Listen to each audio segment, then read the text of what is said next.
नमस्कार, मैं हूं मोहम्मद यासर। अब वक्त हो चला है प्राइम टाइम बुलेटिन का। सबसे पहले नजर डालते हैं आज की टॉप हेडलाइंस पर। कानोड़ पुलिस ने बड़ी चोरी का किया खुलासा, 3 चोरों को किया गिरफ्तार, 48 किलो चांदी बरामद। श्वान पर बरसाए डंडे तो दूसरे ने मोटरसाइकिल पर बांधकर श्वान को खींचा, पशु क्रूरता शर्मनाक मामला।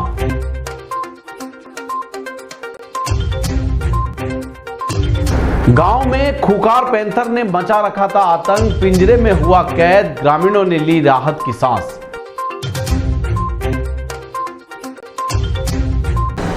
अब खबरें विस्तार से। उदयपुर जिले के कानोड़ के बस स्टैंड स्थित अनुपम इलेक्ट्रिकल दुकान में हुई चोरी के मामले में पुलिस ने 48 घंटे में बड़ा खुलासा करते हुए 3 चोरों को गिरफ्तार किया है। चोरों से 48 किलो चांदी भी बरामद की है। एसपी योगेश गोयल ने प्रेस कॉन्फ्रेंस कर मीडियाकर्मी को बताया कि कुछ दिन पहले कानोड़ के अनुपम इलेक्ट्रिकल दुकान पर कुछ अज्ञात बदमाशों ने चोरी की वारदात को अंजाम दिया था। इस मामले को कानोड़ थाना पुलिस ने गंभीरता से लेते हुए आज 3 आरोपियों को गिरफ्तार किया है। कानोड़ निवासी कालूलाल भोई, डूबा तला थाना कुण निवासी लक्ष्मण लाल रावत, निचला गुड़ा रेल मुहुड़ी थाना लसाड़िया निवासी किशन लाल को गिरफ्तार किया है। तीनों आरोपियों ने दुकान से 150 किलो चांदी, 20 तोला सोना सहित 50,000 नकदी चोरी कर भाग गए थे। कानोड़ पुलिस ने आरोपियों से 48 किलो चांदी बरामद की है। दरअसल शनिवार रात को करीब 3 बजे कानोड़ के बस स्टैंड पर लक्ष्मी लाल मेहता की इलेक्ट्रॉनिक की दुकान में चोरों ने शटर तोड़कर अंदर घुसे व अंदर लोहे की अलमारी का लॉक तोड़कर उसमें रखे 1.5 क्विंटल चांदी, 20 तोला सोने के जेवरात व 2.5 लाख रुपए नकदी पर हाथ साफ कर भाग गए थे। दुकानदार लक्ष्मीलाल मेहता को पड़ोसी दुकानदारों ने शटर खुला होने की जानकारी दी, जिसके बाद वह दुकान पर पहुंचे तो शटर व अलमारी के लॉक टूटे हुए थे। मामले को गंभीरता से लेते हुए एडिशनल एसपी ग्रामीण अंजना सुखवाल, डिप्टी वल्लभनगर राजेंद्र सिंह जैन और कानोड़ थानाधिकारी मुकेश चंद्र खटीक के निर्देश पर टीम का गठन किया गया। सीसीटीवी और मुखबिर के आधार पर चोरों की तलाशी शुरू की, जिस पर पुलिस को बड़ी सफलता मिलते हुए आज 3 चोरों को पकड़ा है। चोरों से पूछताछ में पता चला है कि उन्होंने 48 किलो ही चांदी चुराई थी और कोई भी सोना नहीं चुराया था। पुलिस ने इस मामले को लेकर दुकान मालिक से पूछा तो उन्होंने कहा कि सोना और बाकी की चांदी दुकान में ही मिल गई है। एसपी ने बताया कि इस मामले को और भी खुलासे हो सकते हैं।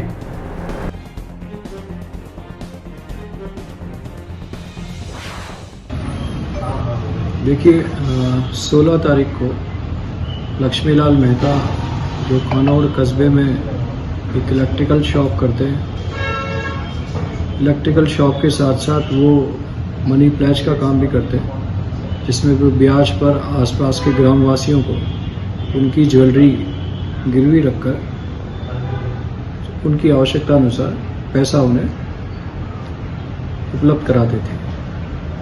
इसी क्रम में उनके पास बड़ी मात्रा में चांदी और अन्य सोने चांदी के जेवरात गिरवी जो रखे हुए थे, वे दिनांक 16 की रात्रि को कुछ ही अज्ञात बदमाशों द्वारा शटर को तोड़कर उठाकर चोरी कर ले गए। उक्त सूचना पर थाने पर प्रकरण पंजीबद्ध किया गया। घटना इस रूप में संवेदनशील थी कि भरे कस्बे के अंदर नकबजनी हुई और नकबजनी के अंदर प्रारंभिक रूप से जो कंप्लेनेंट ने रिपोर्ट दी उसमें लगभग 100 से 125 किलो चांदी और 20 तोला सोना चोरी होना बताया। तुरंत मौके पर हमारे उच्च अधिकारी पहुंचे और पहुंचने के बाद पश्चात इसमें टीम गठित की गई। टीम गठित करने के उपरांत हमारे थानाधिकारी कानोड़, थानाधिकारी भिंडर और वृत्ताधिकारी वल्लभनगर और एडिशनल एसपी खैरवाड़ा द्वारा आसपास के समस्त क्षेत्रों के सीसीटीवी फुटेज चेक किए गए। सीसीटीवी फुटेज के अंदर 4 लोग नकबजनी की घटना के पश्चात कुछ सामग्री लेकर के भागते नजर आए। इसके पश्चात आसपास के और सीसीटीवी फुटेज चेक किए गए। एक संदिग्ध मोटरसाइकिल मौके पर पड़ी मिली। उस संदिग्ध मोटरसाइकिल के बारे में जानकारी की गई तो मोटरसाइकिल कानौड़ कस्बे से ही कुछ दिन पूर्व चोरी हुई थी। समग्र रूप से अनुसंधान के पश्चात कुछ संदिग्ध लोगों को आइडेंटिफाई किया गया और प्रारंभिक तौर पर कालू नामक व्यक्ति जो कानौड़ थाने का ही एचएस है उसे डिटेन कर पूछताछ की गई तो पूछताछ पर उसने घटना करना स्वीकार किया और उसके अन्य आरोपी सहयोगी जिसमें लक्ष्मण किशन आदि थे उन्हें भी हमने डिटेन कर लिया है और उनके कब्जे से लगभग 48 किलो चांदी अब तक हमने रिकवर कर लिया है।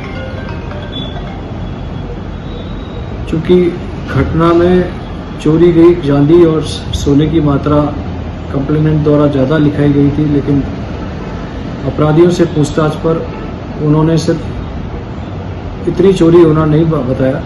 इस पर परिवादी से पूछताछ की गई तो परिवादी ने थाने पर लिखित में रिपोर्ट दी कि शेष जो चांदी थी लगभग 100 किलो के आसपास चांदी थी, वो चांदी उसे अपने परिसर में ही वापस मिल गई है और इस प्रकार जो सोना उसका चोरी गया था वह सोना भी उसको अपने परिसर में ही वापस मिल गया है। अभी तीनों आरोपियों से हम पूछताछ कर रहे हैं। लगभग 48 किलो चांदी इसमें रिकवर हो चुकी है और कितनी चांदी चोरी हुई है, चौथा आरोपी अभी इसमें फरार है। इस संदर्भ में लगातार पूछताछ की जा रही है और हमारी टीम लगातार इसमें पूछताछ करके शेष जो आरोपी हैं प्लस जो शेष माल चोरी हुआ है उसको भी शीघ्र रिकवर कर लेंगे। सर इसमें उदयपुर के घायरावास उदयपुर पब्लिक स्कूल जैन मंदिर के पास कुछ किशोरों ने श्वान को डंडे से पीटकर उसे गंभीर रूप से घायल कर दिया, तो दूसरी तरफ जोगी तालाब में एक व्यक्ति ने श्वान को गले में पट्टा बांधकर उसे मोटरसाइकिल चलाकर खींचता हुआ नजर आया। हम दिखाते हैं पहली घटना घायरावास की। जैन मंदिर के पास एक श्वान चुपचाप सोया हुआ है।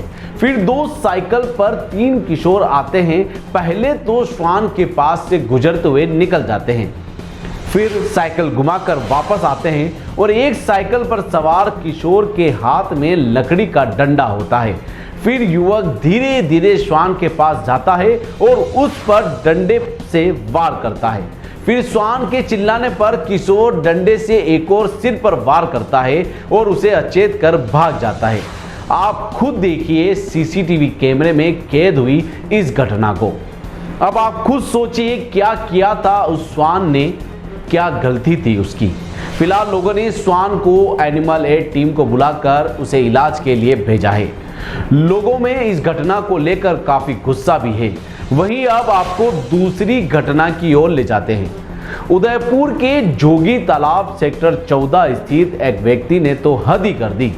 चलते श्वान को पकड़कर उसके गले में पट्टा बांधकर उसे रस्सी के सहारे मोटरसाइकिल के पीछे बांधकर खींचता हुआ नजर आया। जब घटना को राह चलते एक परिवार ने देखा तो उनके होश उड़ गए और मोटरसाइकिल रोककर उसे जमकर लताड़ा और व्यक्ति का वीडियो भी बनाया। अब आप खुद देखिए कैसे एक व्यक्ति मोटरसाइकिल के पीछे श्वान को रस्सी के सहारे बांधकर उसे चलती मोटरसाइकिल पर खींचता हुआ नजर आता है। विरोध करने पर उसे छोड़कर वहां से भाग निकला। इस दोनों घटना का एनिमल एड ने अलग अलग थाने में मामला दर्ज करवाया है।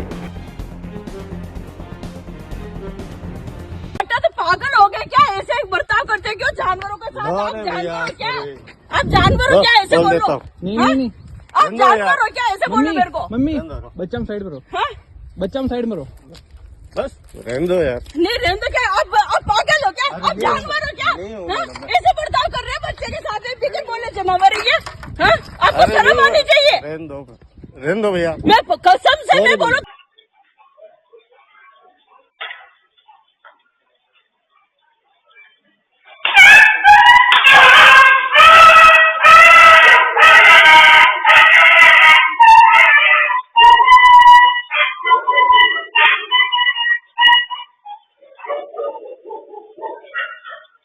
सलूम्बर जिले के थड़ा गांव में कई दिनों से पैंथर का आतंक मचा हुआ है। पिछले कुछ दिनों से यह पैंथर मवेशियों का शिकार कर रहा था। वन विभाग की टीम ने पैंथर को पकड़ने के लिए कई बार पिंजरा भी लगाया था, लेकिन पैंथर पिंजरे में नहीं आ रहा था। सोमवार और मंगलवार देर रात पैंथर ने मवेशियों का शिकार किया और बुधवार सुबह पैंथर को पिंजरे में कैद करने में बड़ी सफलता मिली है। ग्रामीणों का कहना है कि इस पैंथर ने पिछले कई दिनों से दहशत कायम कर रखी थी। 2 दिन पहले भी उसने गांव में गाय के बछड़े का शिकार किया था। इसकी सूचना वन विभाग को दी गई थी। वन विभाग ने ग्रामीणों में फैली दहशत को गंभीरता से लेते हुए और पैंथर की गतिविधियों पर नजर रखते हुए पिंजरा लगाया था। इसमें शिकार की तलाश कर रहा पैंथर पिंजरे में कैद हो गया। क्षेत्रीय वन अधिकारी दिलीप सिंह ने बताया कि पैंथर ने ओकारपुरी के बाड़े में 2 दिन में 2 मवेशियों को मार दिया था। पैंथर ने कल रात फिर से मवेशियों को मौत के घाट उतारा। उसी जगह पिंजरा लगाने पर पैंथर को पकड़ने में वन विभाग को एक बड़ी सफलता मिली है।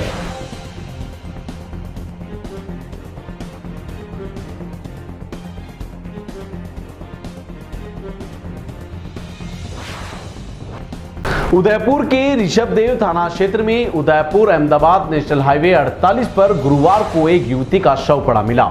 युवती के सिर और हाथ पर गंभीर चोट के निशान थे। पूरा चेहरा खून से सना हुआ था। सूचना पर ऋषभदेव थाना पुलिस का जाब्ता मौके पर पहुंचा और युवती के शव को स्थानीय सरकारी हॉस्पिटल मोर्चरी में रखवाया। फिलहाल युवती की शिनाख्त नहीं हो पाई है। जानकारी के अनुसार सुबह का समय आसाम पेट्रोल पंप के सामने हाईवे पर डिवाइडर के पास शव पड़ा मिला था। आसपास लोगों ने देखा तो उसकी सूचना पुलिस को दी। युवती की मौत किसी वाहन से गिरने से हुई है या फिर अन्य कारणों से हुई है। पुलिस इसका पता लगाने में जुटी है। साथ ही थाना अधिकारी भरत सिंह राजपुरोहित ने मृतक युवती के फोटो सभी थाना सर्कल में भेजकर और आसपास के इसकी पहचान कराने की अपील की है, ताकि घटना का स्पष्ट रूप से पता लग सके।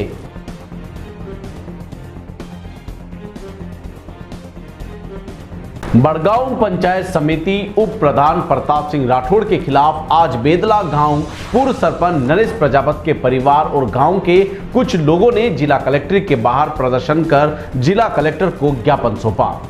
पूर्व सरपंच एवं समाज सेवी बंसीलाल कुमार ने राठौड़ पर आरोप लगाते हुए कहा कि मेरे परिवार से राजनीतिक एवं व्यक्तिगत रंजिश रखने वाले बड़गांव पंचायत समिति उप प्रधान प्रताप सिंह राठौड़ द्वारा विजय सिंह चौहान, तुषार धाकड़, सुरेश प्रजापत और विक्रांत निमावत और विश्वजीत खटीक के साथ मिलकर षड्यंत्र रचकर जाति समाज के युवाओं को गुमराह कर बेदला गांव में बिना प्रशासनिक अनुमति जबरन बेदला गांव बंद करवाया और परिजनों के खिलाफ अभद्र भाषा का प्रयोग करवाते हुए नारेबाजी करवाई गई। राठौड़ पर आरोप लगाते हुए कहा कि सरपंच के चुनाव में राठौड़ की पत्नी और मेरी बहू का आमने सामने चुनाव हुआ था, जिसमें राठौड़ की पत्नी हार गई थी। इसी बात को लेकर प्रताप सिंह राठौड़ को यह बात हजम नहीं हो रही है और वे लगातार मेरे परिवार पर गंभीर आरोप लगाते हुए मेरी छवि को खराब कर रहे हैं। दरअसल बेदला के पूर्व सरपंच नरेश प्रजापत के द्वारा राजपूत, खटीक और भील समाज के खिलाफ टिप्पणी का एक ऑडियो वायरल हुआ था, जिस पर सर्व समाज के आक्रोशित लोगों ने मुख्य बाजार को बंद करवाया था। बंसीलाल कुमार ने जिला कलेक्टर को ज्ञापन देते हुए कहा कि उप प्रधान प्रताप सिंह राठौड़ पर विभिन्न धाराओं में आपराधिक मुकदमा दर्ज कर इन आरोपियों को गिरफ्तार किया जाए।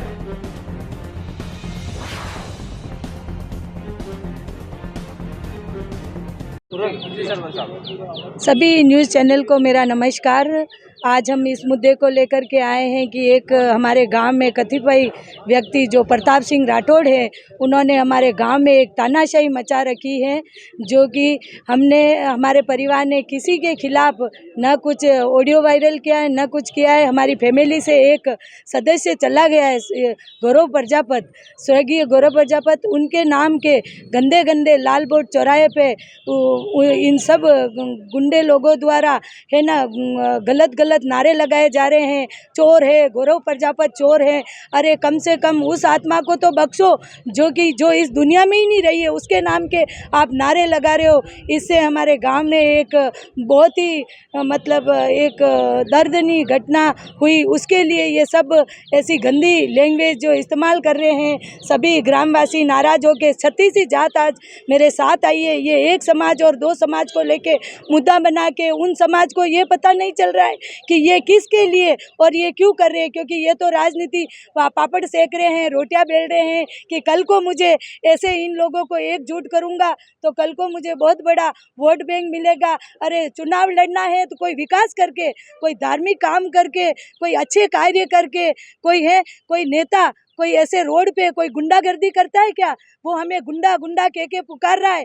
आज हमने प्रशासन को इतना सहयोग किया, हमारी फैमिली के इतने समझदार लोग, हमारे सब जो हमारे शुभ चिंतक इतने समझदार, कोई रोड पे नहीं आया। रोड पे आने से कुत्ते भौंक रहे थे और कुत्ते के साथ अगर वो हम भी आते तो उनके हमारे में क्या फर्क रहता।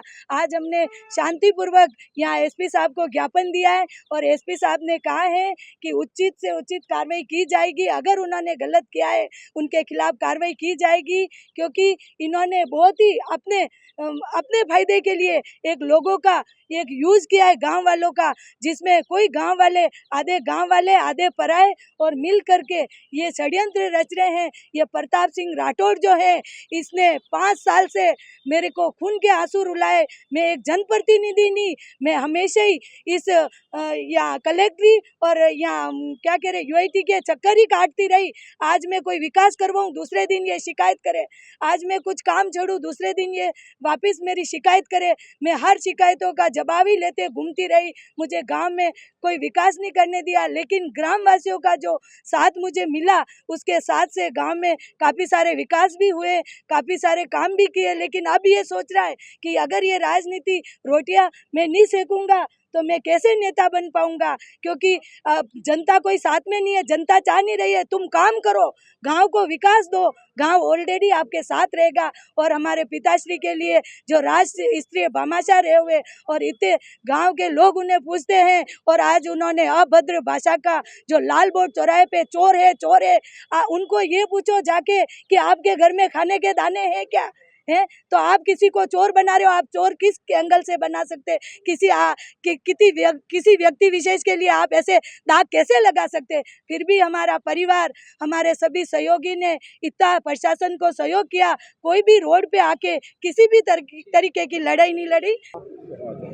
वर्तमान में जो बेदले की राजनीति देख रहे हो, ये व्यक्ति मेरे पुत्रवधू निर्मला प्रजापत से ये चुनाव हार चुके हैं और पिछले 37 वर्षों से, 37 नहीं यूँ बल्कि को 1980 में मैं नवी मंडल अध्यक्ष था, 87 में सरपंच बना हूँ, 88 में सॉरी, और 1995 में उपप्रधान पंचायत समिति बड़गाम रहा हूँ, 2000 में फिर सरपंच बना हूँ और उसके बाद में भी पंचायत समिति सदस्य रहा हूँ। उसके बाद मेरा पुत्र सरपंच रहा है और वर्तमान में निर्मला प्रजापत सरपंच से निवर्तमान हुई है।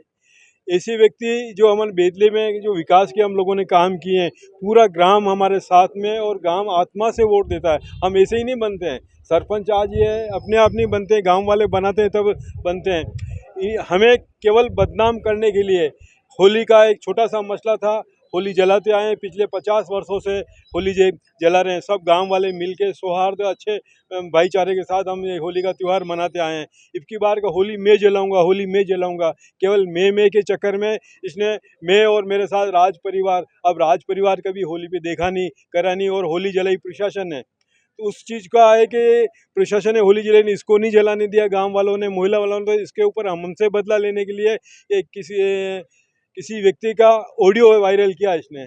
उस ऑडियो भी वो स्पष्ट नहीं है, करीब 20 मिनट के बाद में उसमें काट छाट करके 5-7 मिनट का वायरल करके आप फला समाज को दे रहे हैं, फला समाज को दे रहे हैं। तो मैं तो आप मीडिया से ये पूछना चाहूँगा, आज कोई व्यक्ति दुर्भावनावश कोई किसी को अधिकार है क्या वो किसी का आवाज़ टेप करके और ये इस तरह से वायरल करे? मेरे हिसाब से कानूनन ये अधिकार नहीं है किसी को। और दूसरा कोई बात होगी, आज खटीक समाज को अगर कुछ कहा नहीं कहा तो खटीक समाज स्वयं सक्षम है, पूरा खटीक समाज हमारे साथ में है। लेकिन वो खटीक के ठेकेदार बन रहे हैं, खटीक के एजेंट बन रहे हैं कि इन्होंने ये खटीक को ये कहा, राजपूत को कहा। राजपूत समाज हमारे साथ, राजपूत हमें वोट देते हैं, खटीक हमें वोट देते हैं, गमिती वोट देते हैं, सर्व समाज से हमें समर्थन मिला, तभी हम ये लोग बाग पिछले 50 वर्षों से गांव की सेवा करते आ रहे हैं। तो इनको ये भा नहीं रहा। वर्तमान में हमारा बेतला गांव इसमें नगर निगम में आ चुका है, वहाँ वार्ड 80 के चुनाव होंगे, तो ये चाह रहा है कि हम इनको इतना बदनाम कर दें। तो आपके समक्ष है, आज उसकी भाषा देखो, जो नीक बोलने वाली भाषा वो हमें गुंडा घोषित कर रहा है, वो हमें लफंगा घोषित कर रहा है। क्या उसको अधिकार है? मेरे पुत्र की आज से 3 वर्ष पूर्व मृत्यु हो चुकी है एक्सीडेंट में, और वो खुद स्वयं रूरल इंस्टीट्यूट महाविद्यालय का छात्र संघ अध्यक्ष रहा। इससे पहले नरेश प्रजापति छात्र संघ का अध्यक्ष रहा, उसके बाद मेरे भतीजे अध्यक्ष रहे, भाणेजे अध्यक्ष रहे। लेकिन आज दिन तक हमें पूरा गांव का सहयोग मिल रहा। ऐसे व्यक्ति के खिलाफ उसकी डेथ होने के बाद में कहता है गौरव प्रजापति चोर है, गौरव प्रजापति है। ये बताओ कौन सा न्याय है? ये अधिकार है कि प्रताप सिंह को किसने दिया है? बस मैं तो कह रहा हूँ कि जो अगर गलत ढंग से हमें बदनाम करने की कोशिश करें, हमें गाली करें या पूरे परिवार को हमारे बदनाम करें, इसके खिलाफ प्रशासन कार्रवाई करे। बस टी न्यूज राजस्थान के बुलेटिन में फिलहाल अब तक के लिए इतना ही। आइए चलते चलते फिर से नजर डालते हैं आज की टॉप हेडलाइंस पर। कानोड़ पुलिस ने बड़ी चोरी का किया खुलासा, 3 चोरों को किया गिरफ्तार, 48 किलो चांदी बरामद। श्वान पर बरसाए डंडे तो दूसरे ने मोटरसाइकिल पर बांधकर श्वान को खींचा, पशु क्रूरता शर्मनाक मामला।